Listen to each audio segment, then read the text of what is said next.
ndikuita kunge ndakarohwa nengoma ndichiposa mangoma Animal Prostate Yala Nation Auskula Ibamvula Ibapel Animal kendipose ngoma ndichiita kunge ndakarohwa nengoma rekandirobe ngoma mafansi achiwela rekandirobe ngoma ndichiita kunge ndakarohwa nengoma rekandironse ngoma mafansi achiwela dzindarimusa dendera ngarakafa ndikudiwa nemafansi kumakafa ndakonzeresa mere mudanzi mafansi angosara nemusodzi ndaimba zvinodzivisa ngirozi kubasa ngoma here kwadzingangozi kusvika pakuteerwa nemazizi mangoma ini handiyazeze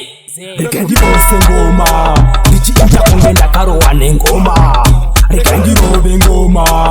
mafansi achiwela rekandirobe ngoma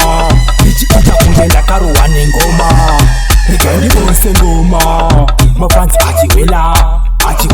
ndidedza nemutupo kuti bhuju ngoma rangu ichuru neguchu vapana musashandise juju ndichakunyarira ipamuta njema nemangoma ndicharamba ndichienda ndichavashamisa kuti ndakapenga ndicharamba ndichibosa mangoma anondisimbisa mafansi kadoma rekandironse ngoma ndichiita kunge ndakarohwa nengoma rekandirobe ngoma mafansi achiwela rekandirobe ngoma ndichiita kunge ndakarohwa nengoma rekandironse ngoma mafansi achiwela dzindarimusa endera ngarakafa ndikudiwa nemafansi kumagafa ndakonzeresa mere mudanzi mafansi angosara nemusodzi ndaimba zvinodzivisa ngirozi kubosa ngoma here kwadzingangozi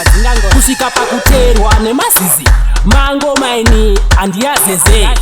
rekandironse ngoma ndichiita kunge ndakarohwa nengoma rekandirobe ngoma mafansi achiwela